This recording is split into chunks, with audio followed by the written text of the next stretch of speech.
Yeah. Do you want to introduce yourself before I put the slides up?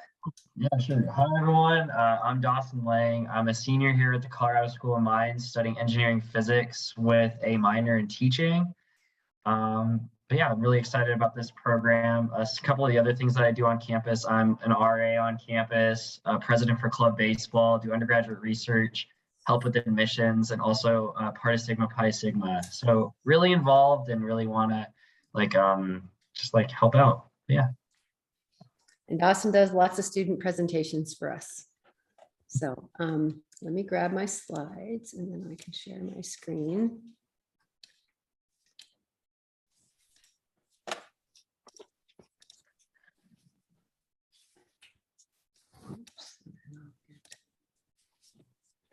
Okay, are we good? Can you see them? And I'll grab my polls and we're going to use, we have a few questions that we'll have ready for you for polling. Okay, so this is just a picture of our students, and this is the busting myths about the teaching profession. And so to begin with, I would like you all to take the survey. So this is a different survey than the faculty presentation. So I think even though this survey is meant for students to take, it would be helpful if you all took the survey. The top right QR code there. And that way you can see what questions we ask the students. And those are the questions that Stephanie has shown us there are big gains on when everybody uses this presentation. So I'm going to let you all take the survey, and then when you get to the spot where it tells you to stop, just throw a done in the chat if you don't mind. And then no to move on. And you do not need to use the sign-in sheet, but we use the sign-in sheet in our student presentations, and it's the quickest and easiest way to grab their names and emails for our email list.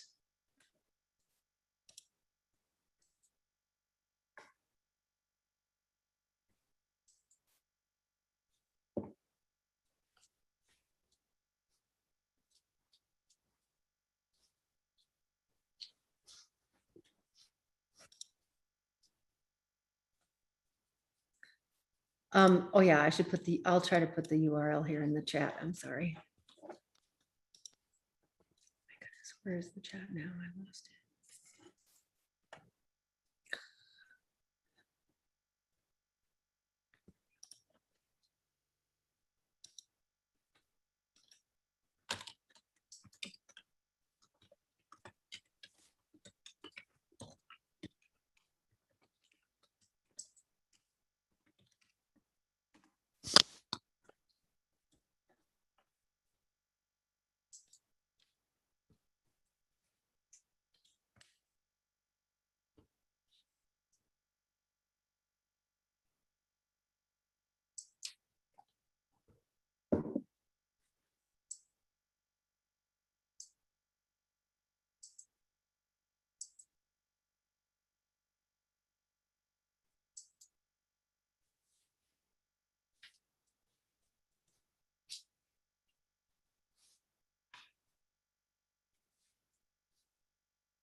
All right.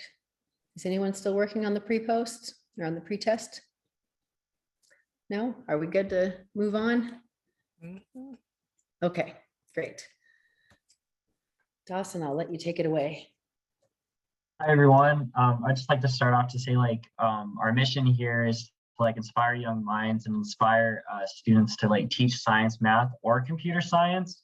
This is really geared towards Colorado School of Mines, which is really strictly engineering based. We usually gear it towards science, math, or computer science. Next slide. Yeah. So if you could rate your life on a ladder, so basically your best possible life, you'd rank it out of a 10, and then kind of where you are currently, worst possible life, and you're a 0.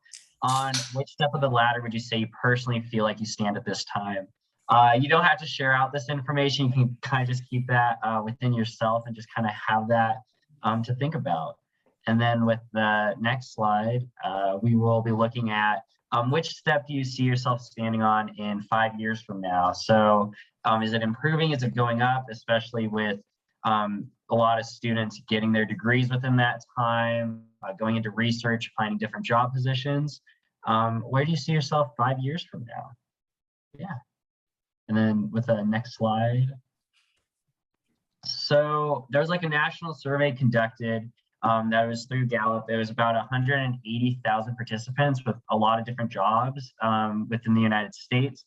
And it was asked this question. So within this, there was a top tier for this, which was a 7 or greater for question 1 or 8 or greater on question 2. Then there's a middle range. And then there was also a bottom range, which was 4 or less for questions 1 and 2. And this is what we found based off of that survey. Yeah. So did you know that teachers in the United States rate their lives better than all other occupation groups, trailing only physicians?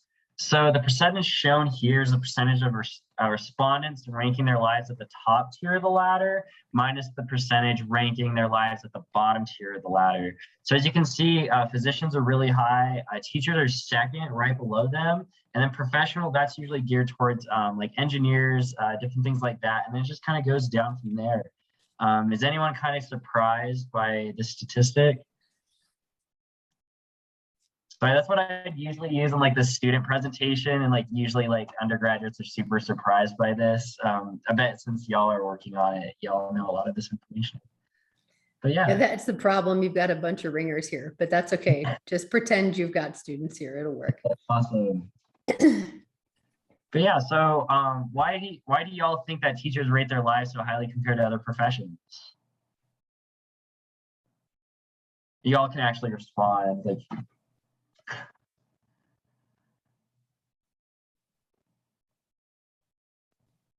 They've got great flexibility. If that's a good one. I see Summer's off in the chat. They like to make a difference in students' lives. Yeah. Rewarding, autonomy, summers off. Those are all great answers. So going with that, what we'll be looking at specifically is looking at professional well-being, and this is defined as a state of wholeness that results from bringing balance into life, work, people, and money. So a lot of people like to focus on their salaries while they graduate, so we're going to focus as teacher well-being going forward within all aspects of life. So with that, you have your work-life balance. A lot of these things were mentioned within the chat. With work-life balance, your student and colleague relationships, so the relationships that you can create with your students as well as other teachers within the field, and financial stability as well within the profession. So this next one is a slide that we don't include in the 15-minute version of the student presentation, but we do include it in the longer one because students really want to understand why teachers are rating their lives so highly.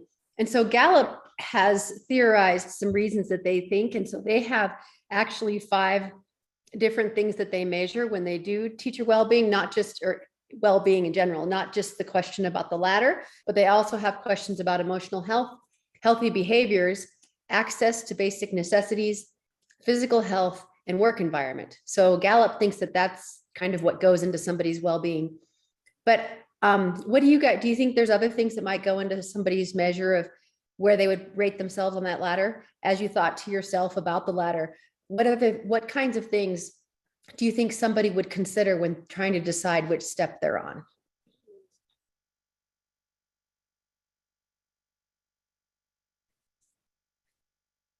Give me some ideas. And if you just want to repeat something you see Gallup saying here, that's fine. But what do you think goes into that?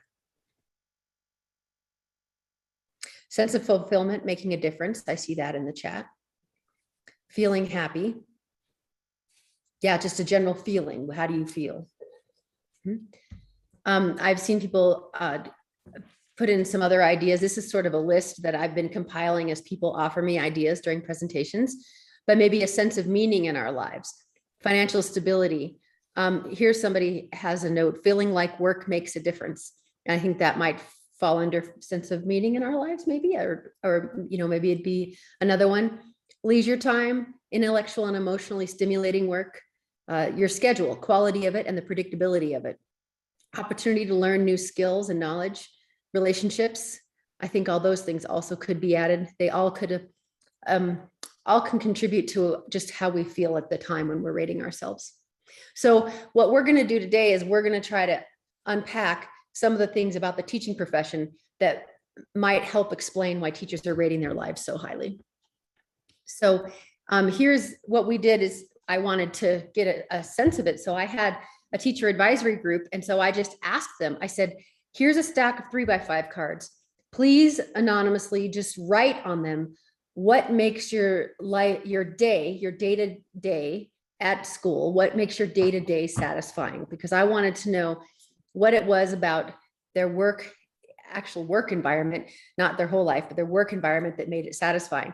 And then I just took those answers and just coded them and just to see what the categories were. And we ended up with half of them mentioned students and relationships with students and seeing students learning. Then there was a big chunk that talked about their work schedule. Teaching is challenging and scientific, their colleagues, learning new content, the idea that not only do they have a chance to learn new content, but they actually have the motivation, the expectation of learning new content, and then autonomy of the classroom. So those were all things that teachers just volunteered as what makes their job satisfying day to day. So I think that starts to give us an idea of what it feels like to be a teacher by asking these things. And then this is our first poll, and I know you have some ideas for these, but I'm going to have you answer these two questions. Which is closest to the typical starting salary for K-12 teachers in your area? So there isn't just one right answer, since you all are from across the country and live in very different parts of the country. And then once you answer that one, there's a second question on that same poll that says, after 15 years of teaching and earning a master's degree, because we see that over half, I think it's 60% of science teachers have a master's degree by the time they're 30, which is closest to the typical K-12 teacher salary in your area. So I will let you answer both of those. And I think we've got everybody here. So I am not going to share the poll. Instead, I'm going to share some data with you. And since, as Dawson said, this is geared towards Teach at Mind students, this is going to be all Denver data. I didn't try to pull data from your areas, but you all have data from your areas. And if you don't have current data from your areas, you can ask us and we will gladly get it to you, because that's our new thing that we do all the time now. So Dawson, this is actually a little bit up to date since you used it a little bit ago, because I pulled 21, 22 teacher salaries this morning. So these are a little bit different, but Westminster Public Schools is in Denver. Jefferson County Public Schools is in Denver. Boulder County is in Boulder, which is only half an hour to an hour from that side of Denver. And then Denver Public Schools, of course, is the biggest district in Denver. And so you can see the starting salaries vary a fair amount, but somewhere the lowest one with no experience at all starts at 43, and then we go up to 55 or 60. And the ranges that are shown here are if you also have a few credits already. And we have a lot of graduate students at Mines who decide that they're going to go be teachers.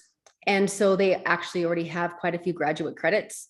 And so they're going to be starting in that column. They might not have their master's, but they'll start with some credits already. And also we have learned both from anecdotally from teachers, but also we found national data that shows that STEM teachers tend to start higher than other teachers on average across the country. And what we've been told by teachers is that's because you're in a really good negotiating position to start on a little bit higher step than other teachers. And also sometimes it's just offered to you because they're such hard to fill positions and the school is trying to entice you to come.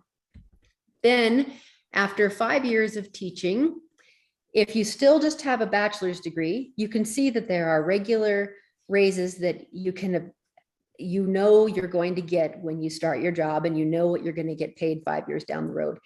It's possible it'll be better than this, but this is the minimum of what it'll be because it's part of your contract. And so there's regular steps every year. You'll get regular raises. And if you've earned a master's degree, there's also a bump for having a master's degree. Some districts recognize the additional degree work more strongly than others. So Westminster Public Schools is a very extreme example of a district that recognizes additional education.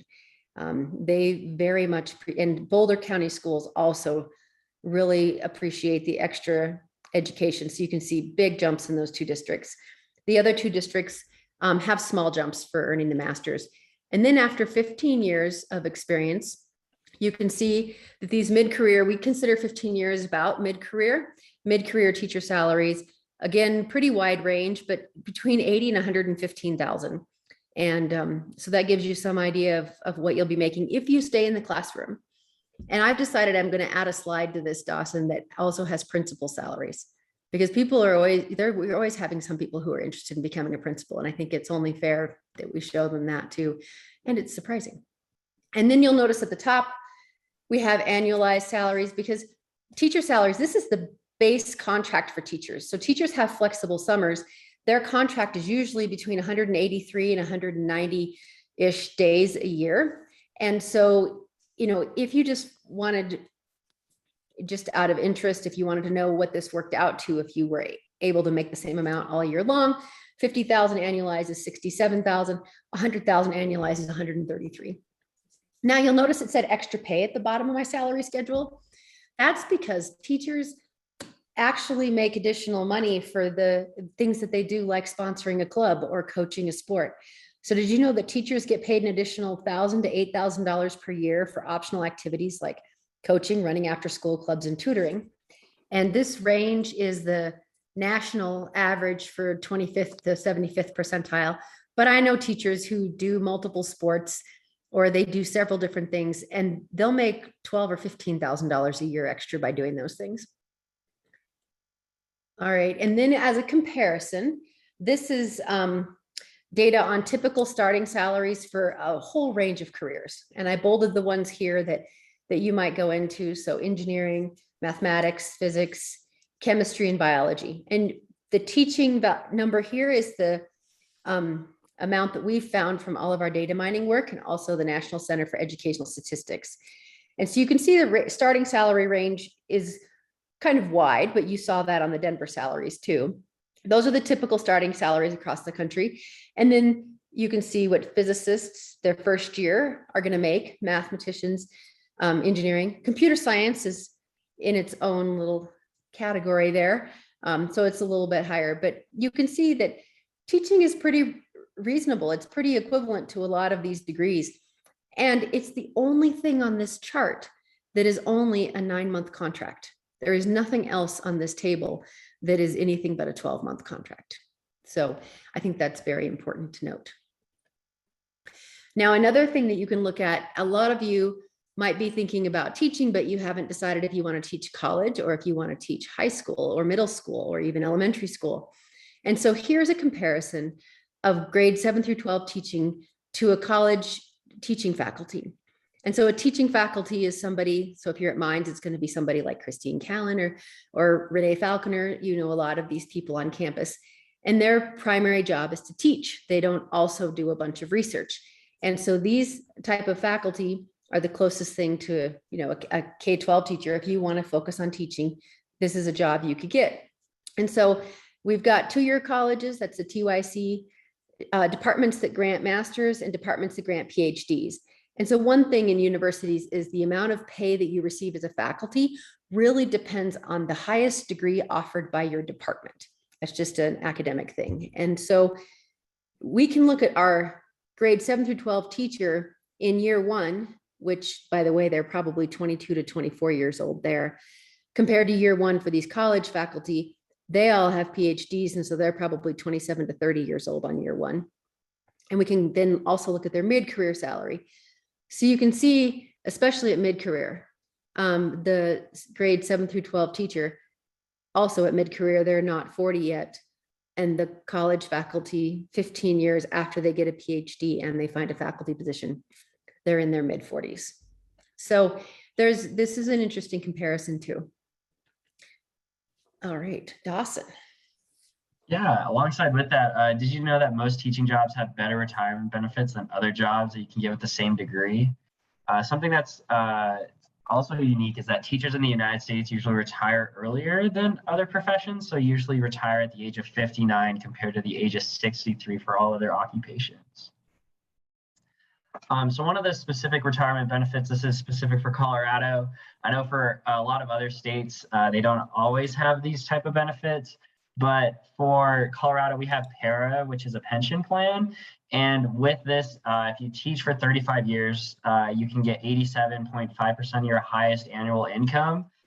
So with this, if you teach for 35 years, if you start teaching right after you get your bachelor's degree, which is around 22 years old, you can have full retirement benefits at 57.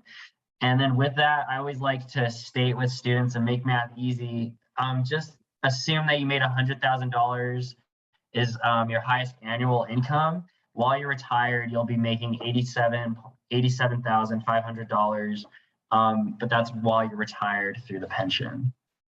So yeah, there's a lot of great retirement benefits with this.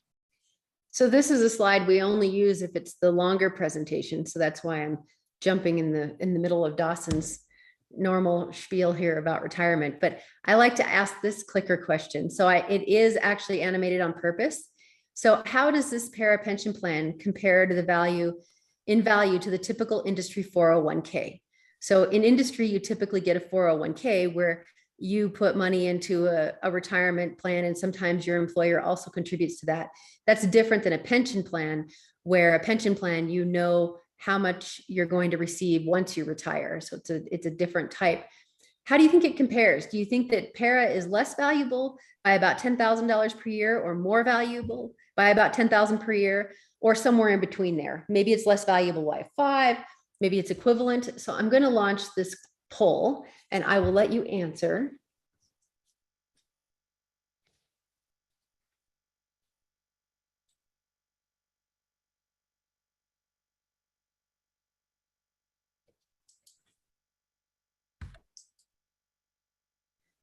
Okay. Has everyone had a chance to answer? I think we're in good shape. So I'll share this so you can see what your colleagues think. So it turns out in Colorado, it's more valuable by about $10,000. So we had a mechanical engineer who was a graduate of mine who helped us go through a lot of this data. And he said, there's a way to put a dollar figure on this benefit. And he went and he calculated it, and he used what he learned in econ. And he figured out that a person would have to save $21,600 a year for 35 years if they wanted to retire at 57 with the same benefit as a teacher in Colorado. And so the typical 401k, you might have an employer who contributes to it. And if you do, the typical employer contributes 3 to 4% to that 401k. So that means that this PARA is worth about $18,000 more a year. So here's an actual comparison. So over here on the left, I have teaching, and on the right, I have Lockheed Martin. Lockheed Martin is a big employer of mechanical engineers here in Colorado. And mechanical engineering for you all is our largest major. We have 1,400 mechanical engineers, people majoring in mechanical engineering at mines. And so he said when he got his job at Lockheed Martin, they just slipped him an offer sheet. And when it gave him what his salary would be, what his vacation time would be. It told him about Flex Fridays, which is something where he could take every other Friday off, but he just had to make up those hours during the rest of the working days so that he still was working at least 40 hours a week. But he said often he actually works more like 60 hours a week, depending on what project deadlines are coming up. And he said, we need an offer sheet for teaching. So this is sort of like that offer sheet. We have First year in Colorado, you're going to make something around 50,000, and your para benefits worth 21,600. But in Colorado, typically 3% is taken out of your paycheck to contribute towards para. So, so really, it's only worth about 20,000 because you're paying in part of that yourself.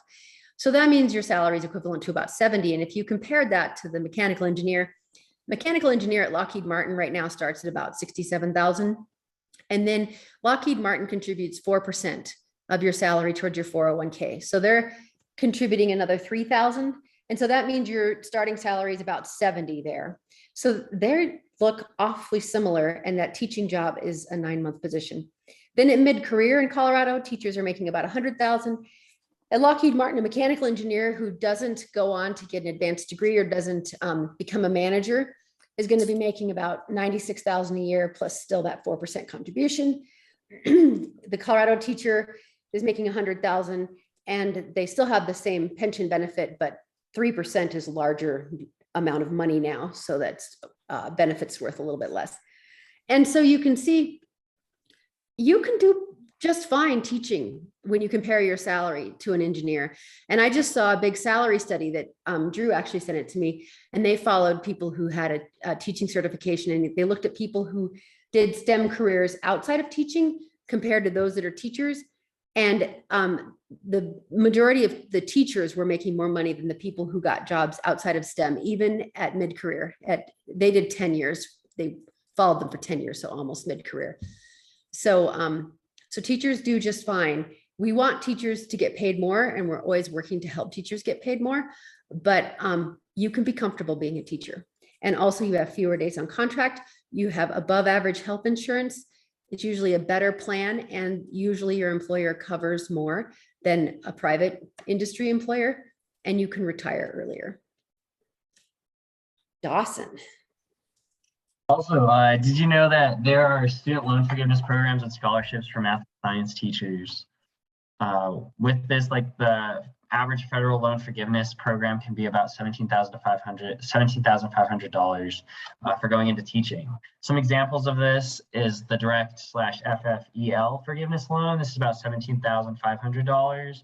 And with that, you will need to teach 5 years consecutively in a low income school, which I would have to say, at least within Colorado, that's about 85 to 95% or 90% of districts within the Colorado. So as long as you're not going to like a charter school or big private school as well, you can teach there. And then there's also the Perkins loan.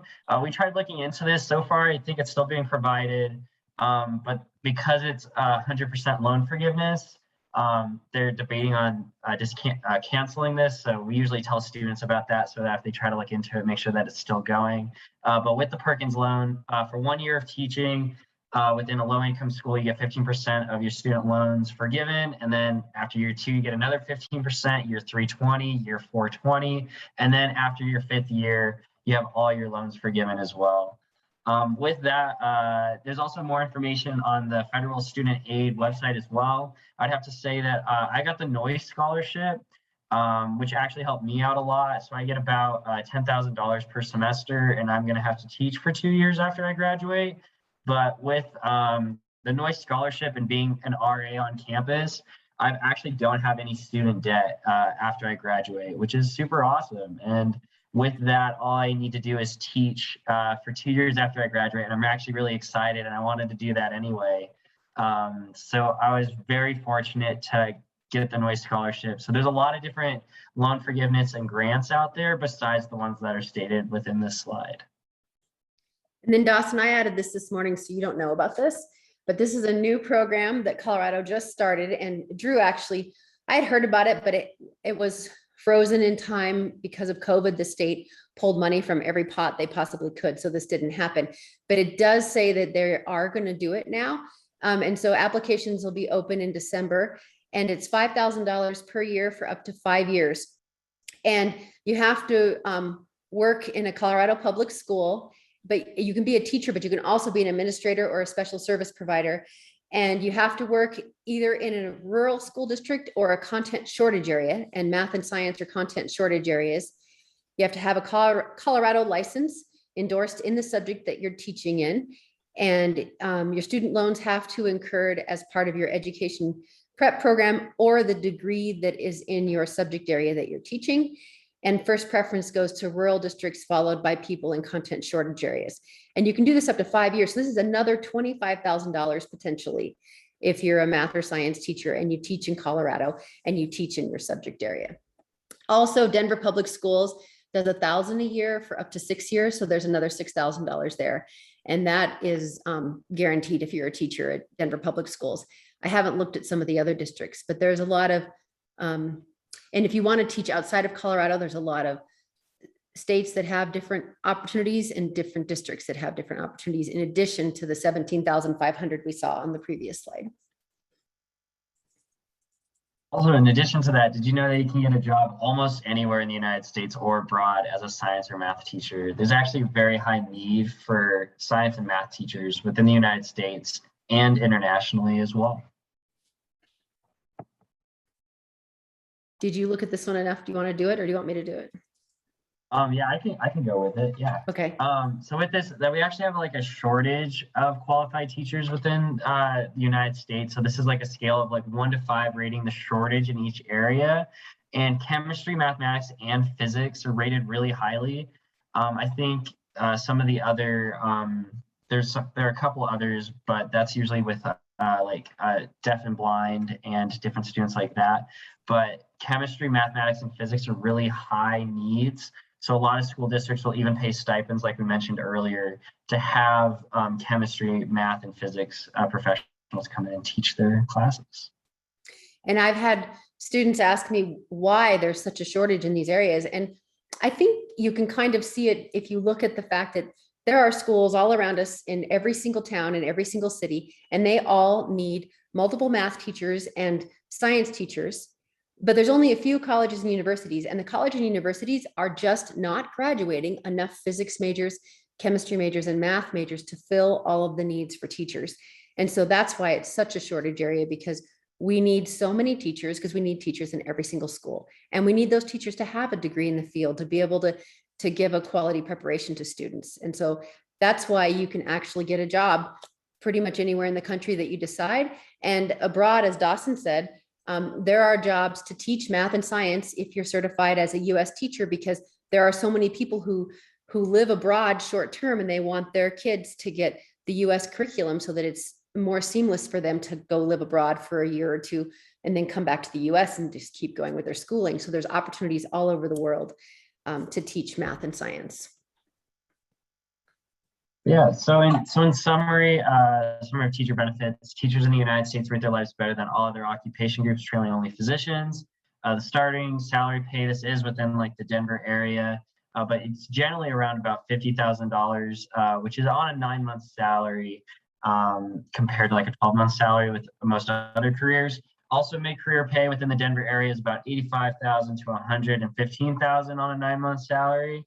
In addition to that, you can also retire younger than 60 years old with a pension of 87.5% of your highest earned income. There's several student loan forgiveness programs for math and science teachers. Alongside, you can get a job almost anywhere in the United States or abroad as a science or math teacher as well. But yeah. All right. And then, did you know behind every advancement in medicine or technology, there is a teacher who left a lasting impression? I bet that even for many of y'all can remember a teacher or professor that you've had that has really impacted your life and really put you on a path to go towards STEM, science, math, or engineering, just anything within that field, and really made a lasting impression that changed your life. So there's also that opportunity for many people to do that for others as well. And then this is our post-quiz survey. So it's comparing like if y'all could like fill it out quickly so y'all can see like kind of like the questions are pretty much the same as the pre-quiz survey that was conducted. So this is just to see the growth that the students had from just like watching this presentation. Yeah, thank you.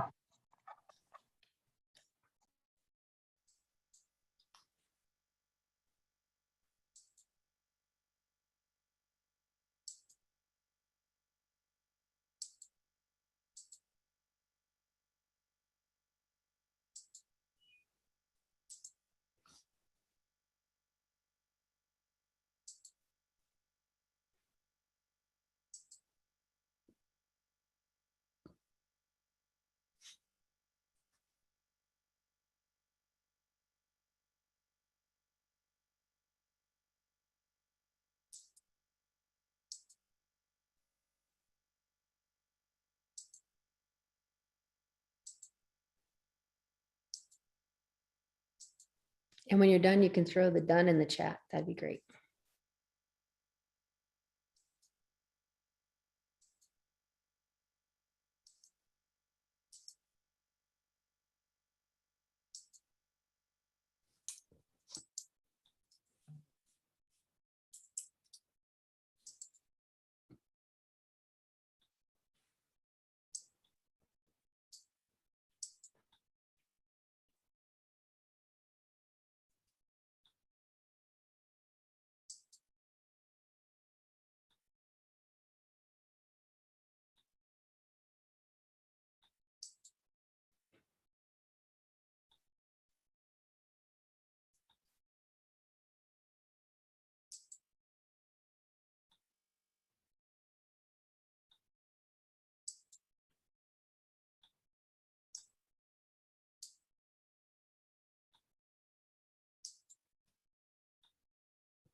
Okay, I see several dones. Does anyone want more time or are we in good shape?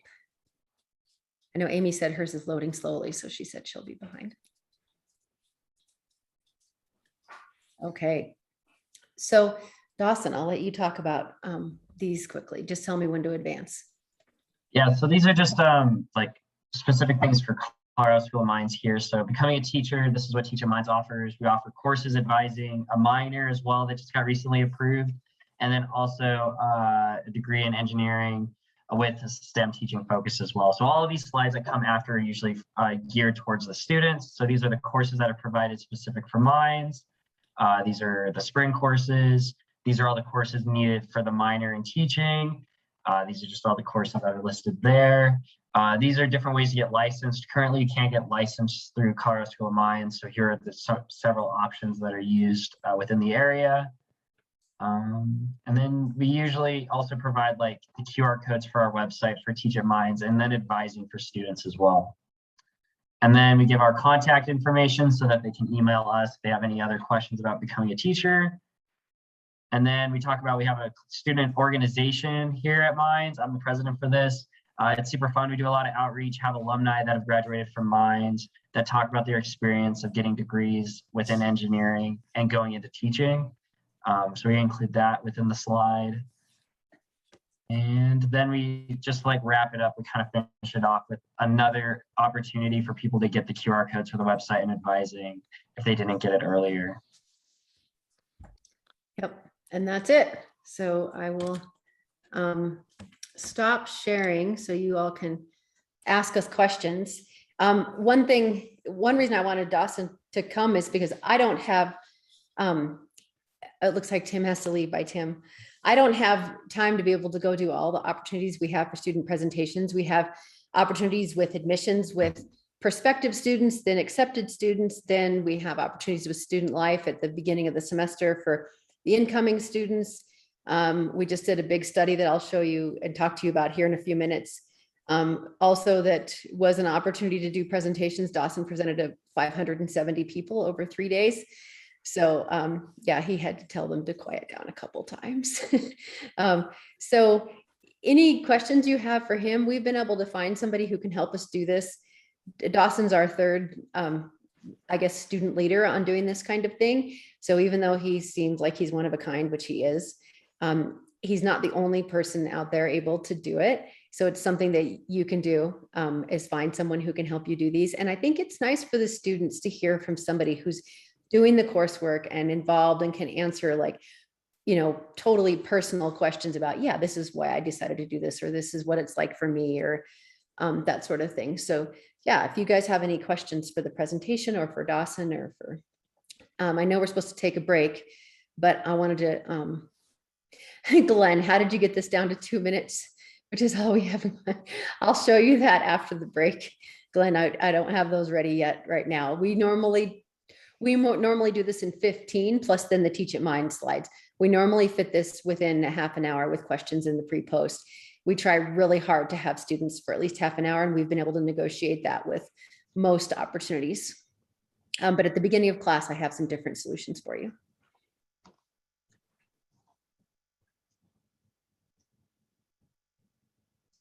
All right. Anyone have questions about the presentation or? No?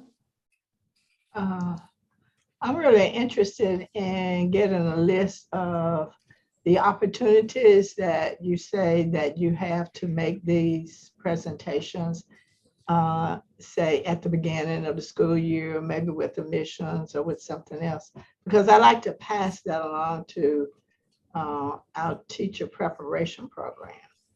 Okay, So yeah. that we could schedule some of these presentations with those type of commodities here at our institution. We have a section on the website now under resources that's called Reaching Students. And we tried to summarize a lot of it there in general. If you've seen that and you feel like it's not enough detail, let me know. And then I will expand on it and be more specific, because I tried to make it sound general enough you could apply it to your institution. But maybe I need to make it more specific and just say, look, at Minds, we do this event, this event, this event, this event. And I could just list them off and then you could find the equivalent.